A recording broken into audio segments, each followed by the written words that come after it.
Hi there, Taurus, and welcome to your modern shaman, Maria in RainbowLand. This is the weekly heartful forecast for the week that starts at the 8th and ends at the 15th of 2018.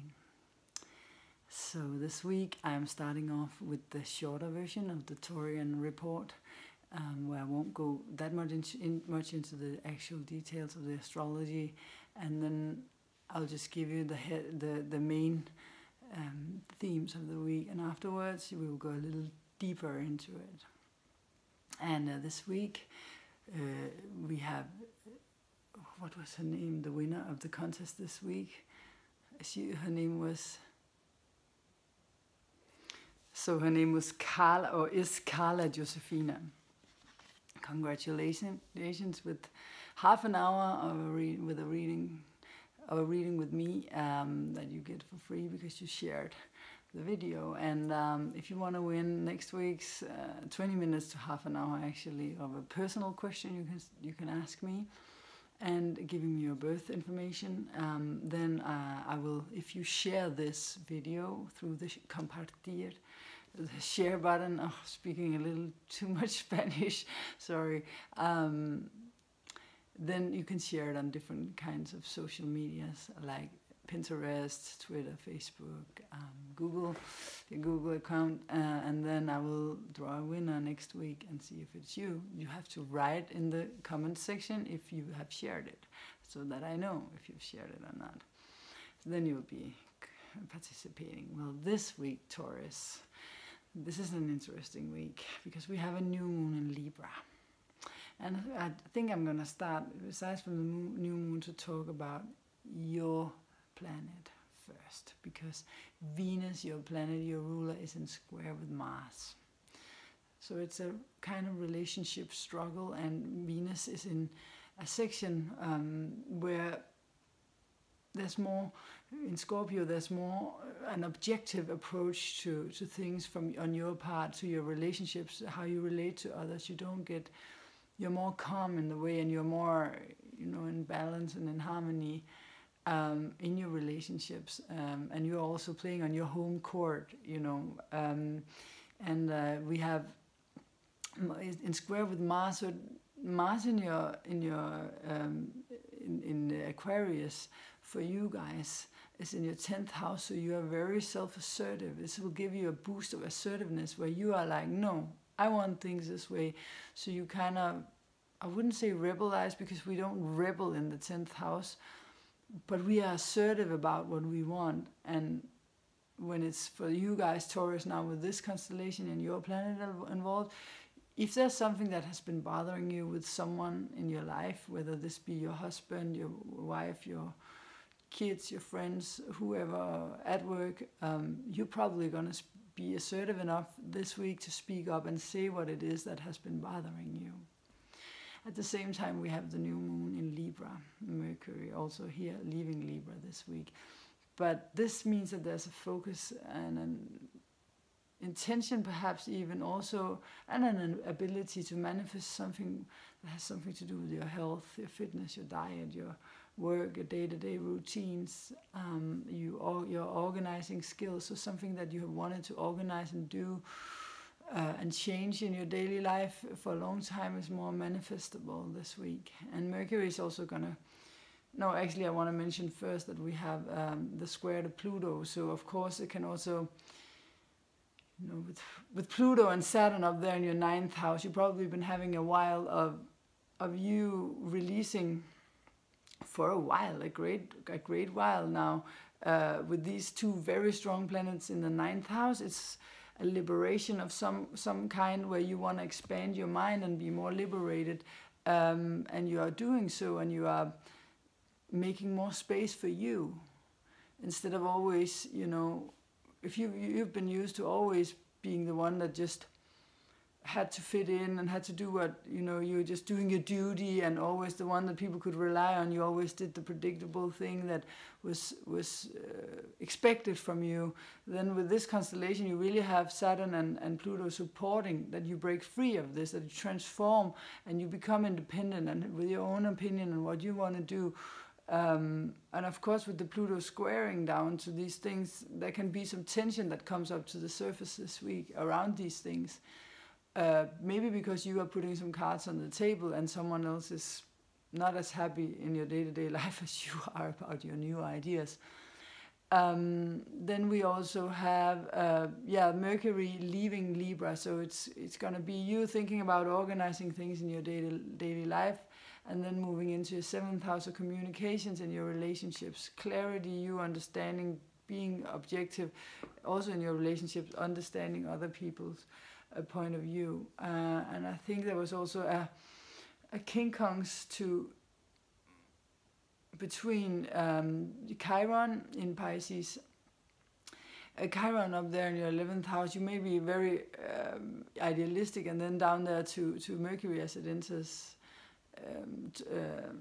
Scorpio. So it might be that you have some idealistic plans about things, and somehow then someone maybe in your relationship is gonna try to, like, when they say, oh, we don't agree with these plans, or we don't think the same as you, then you might feel an old wound come up of rejection. Why am I rejected?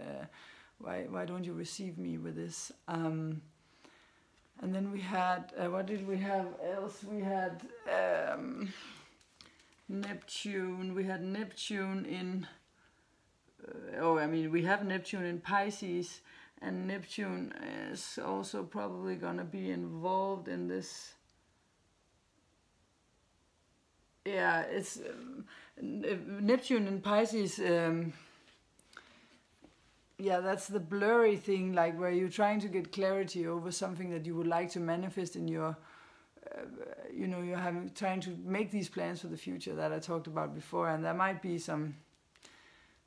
someone, putting a needle to that balloon, or maybe that's how you're gonna feel. But what I say, never give up on a dream if it sticks to you and seems like the right thing to do.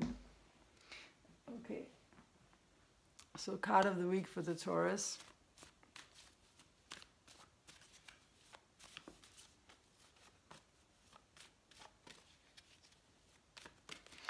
Card of the week for the Taurus.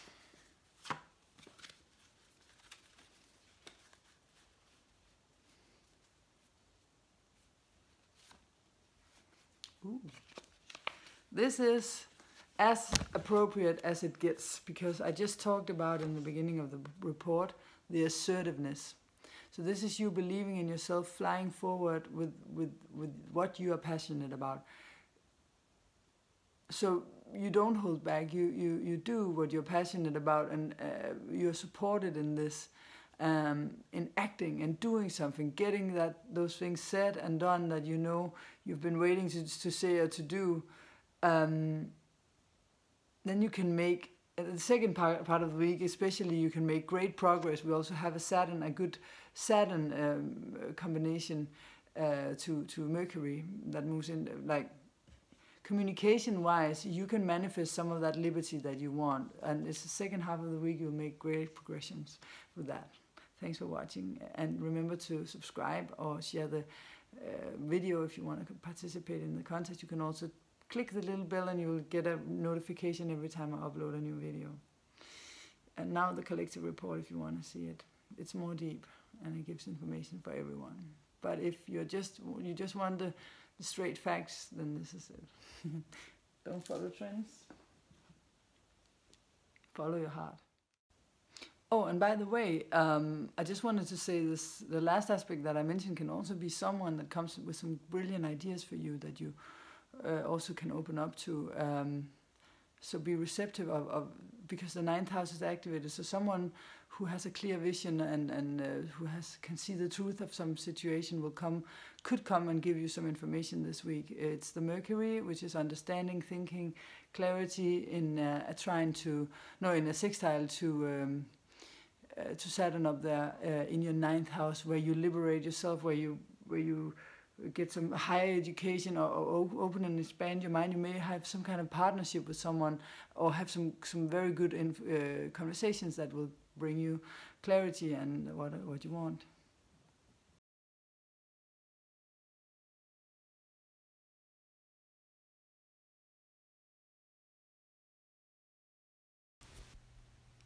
Hi there again, and welcome to the collective report. And this week I am again around in my garden and another very special magical place that you have seen before. And we are having all the elements of this earth really on, and I hope you think it's beautiful like I do. I just love and different kind of animals that I met this week, some very special ones as well. So yeah, this will be in the background of when I'm talking about the collective report.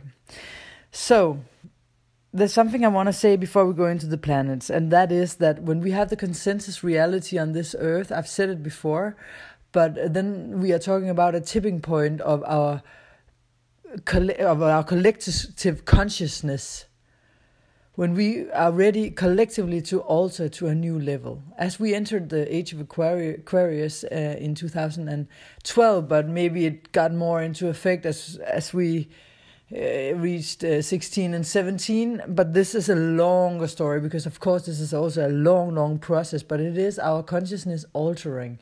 We need to no longer be outside of our hearts, because the world is actually moving towards an intuitive world where we are having our hearts completely open. We are sharing love. We are much wiser than now, where we destroy ourselves from the inside out. And Pluto and Saturn up there in Capricorn, especially Pluto since 7, has been restructuring, trying to tear down, because Pluto is the planet of destruction. Pluto just has no mercy. And I hang around a place right now that is so dear to me, where the structures are also changing a lot. And you see how the people that comes, actually one of the primary people who are helping destroying the old patterns of this actual place, because it's not only in society where we see the rotten things and want to change it, it's also in our home, family life, it's in our organizations, it's everywhere around us. If we look at it, that we have the people who help destroy the old structures and the ones who resist it. This is this battle of Pluto, because where this place that I'm talking about, I can see that actually it's a Scorpio who is the best at starting the destruction of the old, so that we can open up towards the new. And then the more conservative and also a little bit older people, they go against it. They have resistance. And this is what you can feel both within you and around you. People around you or within yourself. So this is the things that are going on right now, because the structures are changing in society. People are against it in many plans. And yeah, also the internet, you can see it here. People are against the internet, and the internet is opening up more and more. So there's also side effects, and that is what causes the fear. Pluto is the planet of fear as well. So this is an underlying theme in all reports. That we are changing from within, just as society, because as you know, microcosmos reflects macrocosmos, so within as without, so below as above as below. So this means that, we are the world is a reflection of what's going on within us. That's why we need to change from within. Then the outside world changes automatically. So we all make a difference. And there's this tipping point where a little more than 20% of the people on this planet, when we are at a reality point, a consensus reality point, where around 20, 22, 25% of us all are aware of that we can live from the heart, that we can open ourselves to release the old. We do not have to live by the ego. We can live in trust of the other people, etc. When we are that many percentage, around 20 to 25, that live like this, not only think about it, but we live like this, then all the rest can follow easily, and the alteration of our average level of consciousness will alter to the new state, that stage where we all want to go, I believe, once we actually realize what it is we're talking about. The zombies will be awakened automatically when we are enough people who do it. That's why I encourage you light workers to come out and do something for this together. Let's do this. This is what I'm here for on the internet, to encourage you for this. Of course, I also talk about the smaller planes and what's going on in the daily life, but this is what I'm here for. I'm a light worker. I'm a forerunner. I don't know what you are, but I would love if you would follow. me on this.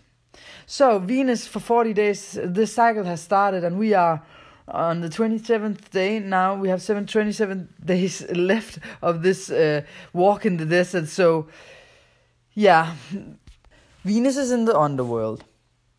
Before she's gonna go from being an evening star to going to becoming a morning star, and she disappears in the sky, and we are not that much in contact with our partners.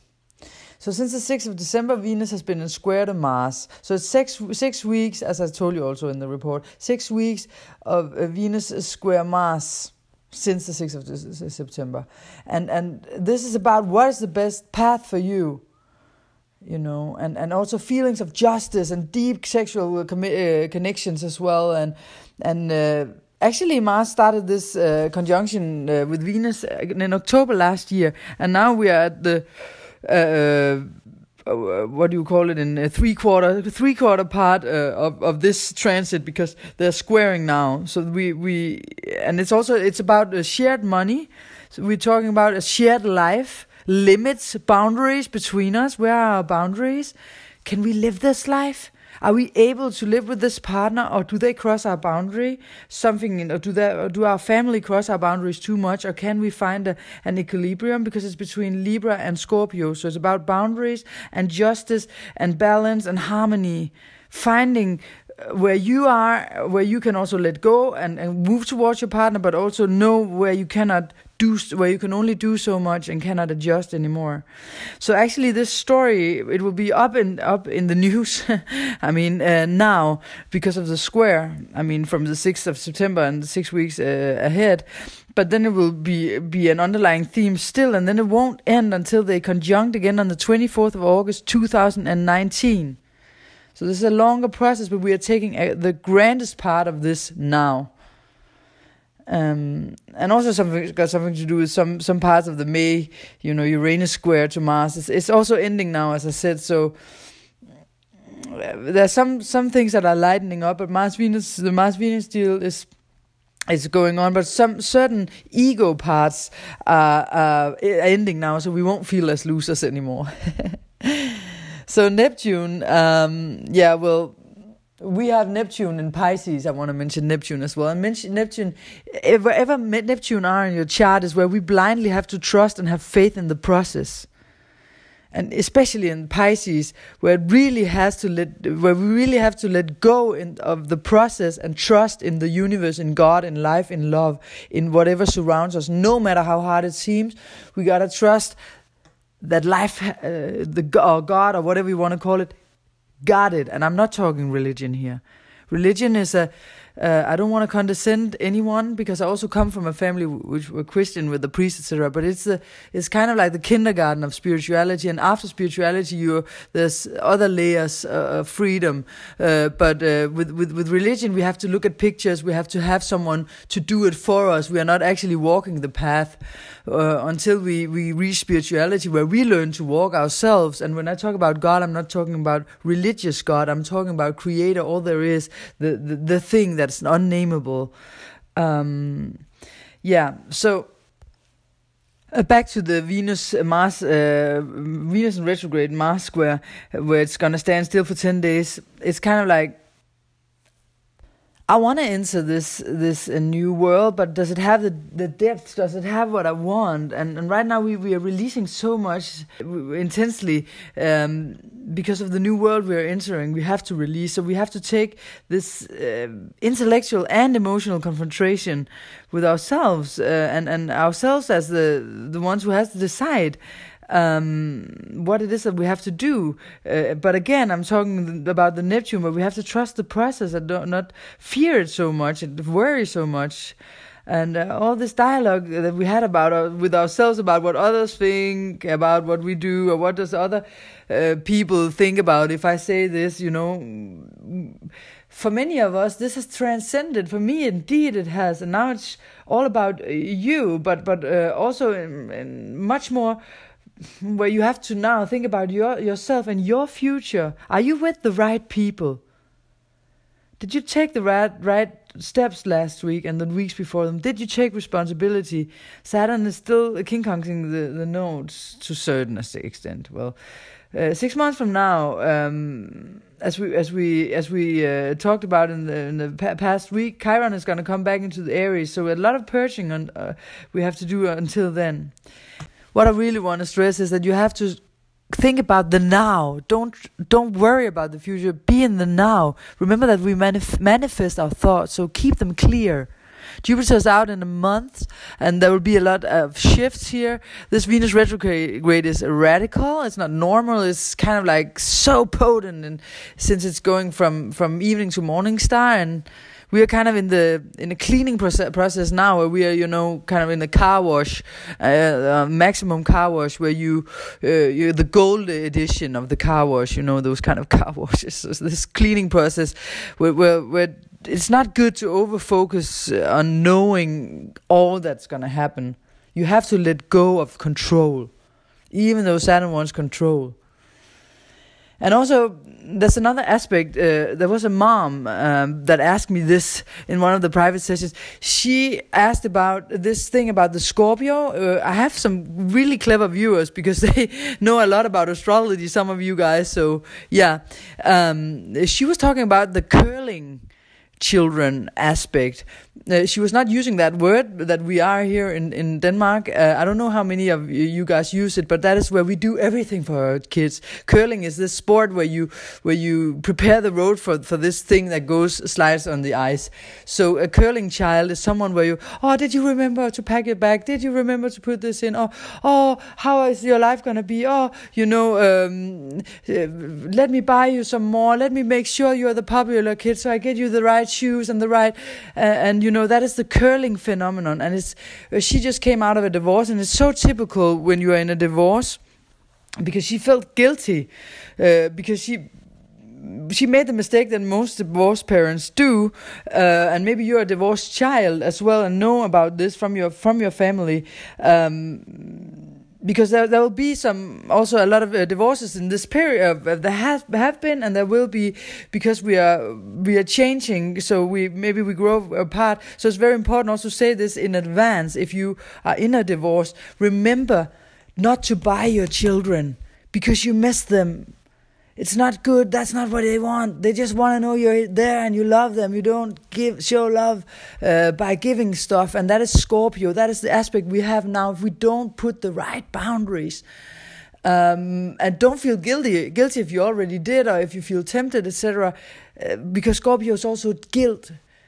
So whatever we have done wrong, it doesn't not only to our kids or to upcoming kids situations, but whatever we know now that was wrong, just be happy that you realized it was wrong. There's no need to bang yourself in the head. It's because you give the kids those values. They will think that what is valuable is the brand and a label. They will not have solid values in their life if you buy them. They will be out of their heart. It will create a closed heart if they think that the material world is what's going to give them something stable, because it's not. But also for yourself, like it's not only the kids and how we raise them, also for ourselves. Why do you want to buy that house? Why do you want to buy that car? Why do you want to buy these things? It's just a shell. It's just covering up for the wound that you have. You want love. You want to be loved. That is the case. That is the core. But Scorpio is a bipolar sign. So we're going to we're going to go through emotions that don't feel great in order to feel the ones that really feel awesome. And so it's back and forth, and we want the strong emotions, but it's better to face the fears than to try to stimulate yourself with drugs, alcohol, things that you buy, always want to have new experience. We need to work with ourselves here. It's about the underworld, and it's about self-worth. It's about capabilities to actually go and manifest what it is that we want, and not just the new car, etc. Of course, you can have a new car. I'm not saying that. Of course, it's not non-spiritual to want a nice and beautiful material life. But right now, if you're on this channel, even want to watch this, then you're someone who seek another spiritual level. So we have to work on that level before.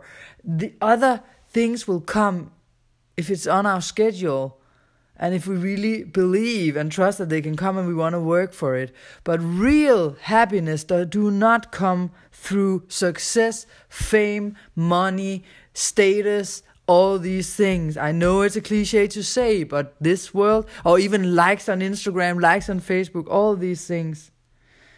So both Saturn and Pluto are now going forward. They're moving towards a place where we're going to meet in 2020 in January, to the wildest conjunction in maybe 30 years. And here they're going to make a major cleaning of the structures we've been discovering. So better be prepared. Prepare yourself. Don't escape.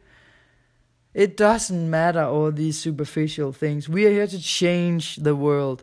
So stop buying in to all these superficial things. They are not that important, as important it is for our Earth to go in the right direction now. Saturn conjunct Pluto is a major planetary thing occurring every 34 years. So the last conjunction was in November 1982, and the next is in January 2020. And that's when the two most serious and cold planets align. And these can be hard times, but if you have found happiness within, it won't be hard for you. But please, let us teach our children that it's not in the outside world. We all fall and slip, but let us teach not only our children, also the people at our jobs, also everyone around us. We can make a difference wherever we are. That's what I'm here to encourage you to do. So don't follow trends, follow your heart. And I love that you have watched so far in this. So I send you all my love if you are on this part of this report and you are a light worker, and I support you from here. You can always write me in the comment section, and I will support whatever it is that you do to show the world that an open heart is the road forward, not a huge wallet necessarily. Hugs, your modern shaman. Ciao.